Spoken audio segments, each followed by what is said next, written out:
Hello everyone, my name is Dylan Green, And my name is Trey Brown. and today we are going to discuss practice planning. Imagine that we are planning an adventure. Where would we start? Many would start by making an itinerary.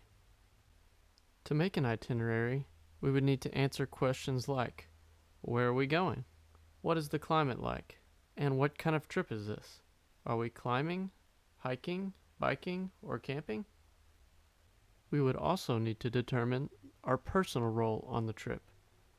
Am I leading this group? Am I responsible for equipment? Or am I a follower?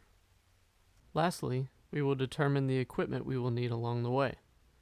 Things like tents, climbing gear, canoes, and kayaks.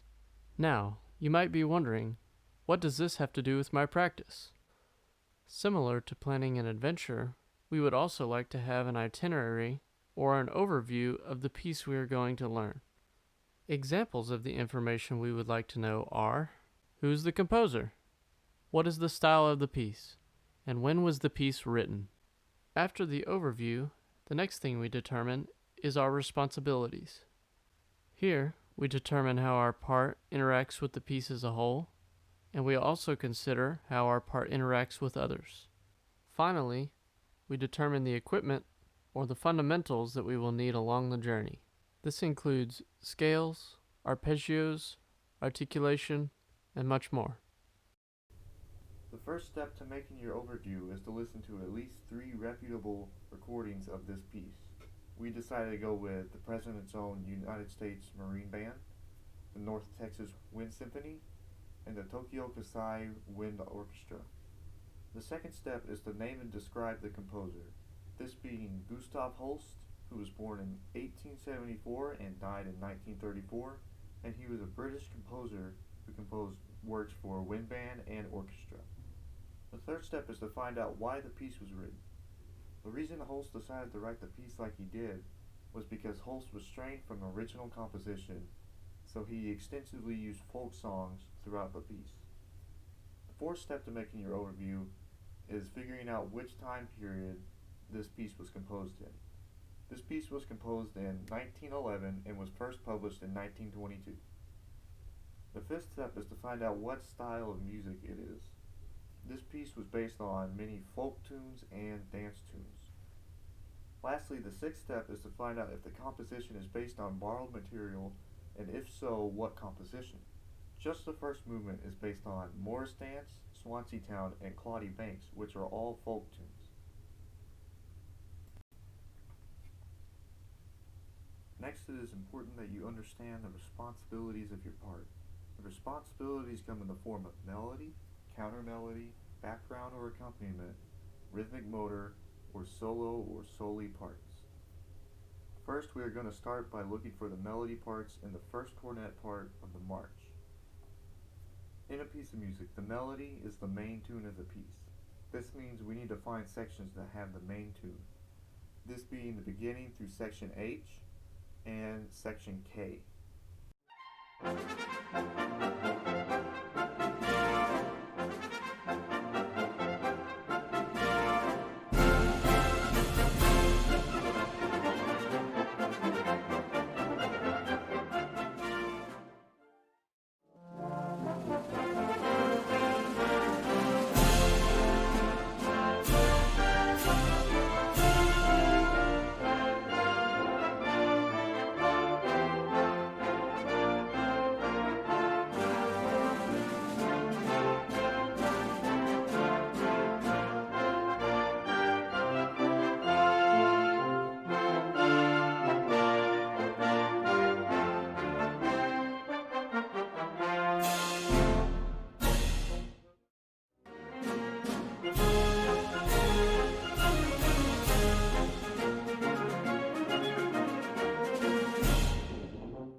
Next, we need to see if we have any parts that we are playing the counter melody.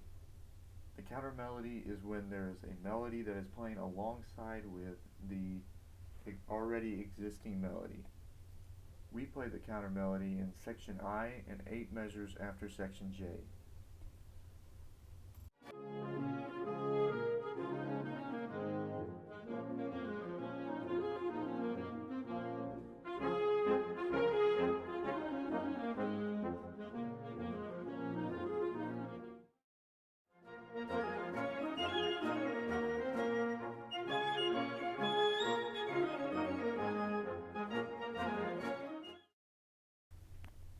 Next, we need to see if we have a background slash accompaniment part. This is when your part's main job is to benefit the melody. This is like playing piano where you have the melody in your right hand and in your left hand you're playing the chords to accompany it. We do this at section J through section K.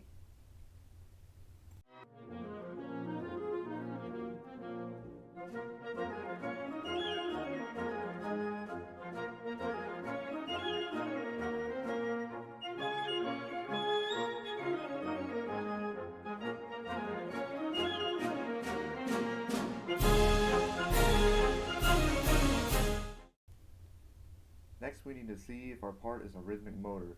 This is when our part acts sort of like a metronome to the rest of the piece. We also have this at section J through section K.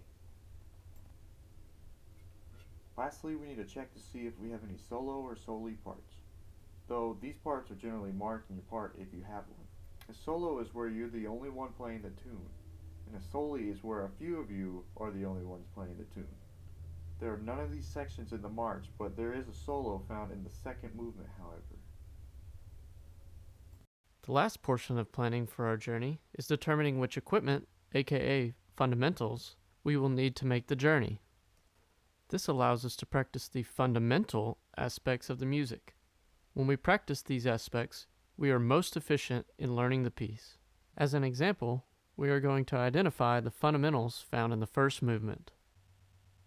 In the march, we find fundamentals such as single tonguing, staccato tonguing from forte to pianissimo, 6/8 time, key centers G major and E flat major, and we also have cut time.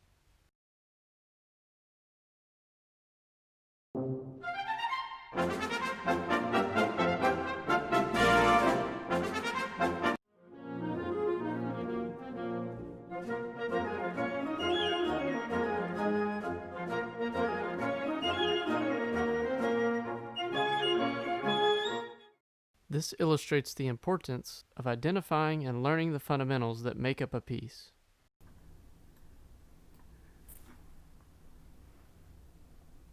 Furthermore, looking at the other movements, we have the second movement, which is song without words.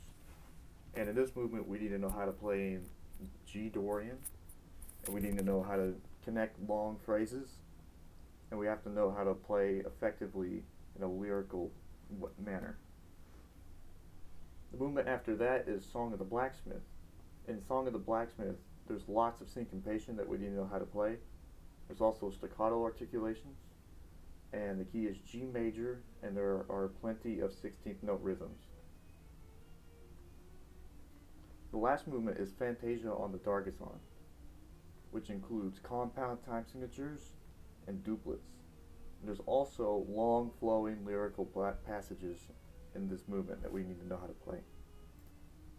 Gathering an overview, determining our responsibilities in the music, and assessing required fundamentals informs our decisions about style, articulation, character, phrasing, dynamics, tempo, emotion, and finally, our practice. The information we gathered beforehand acts as a map in the practice room, and this aids in our journey of learning the piece.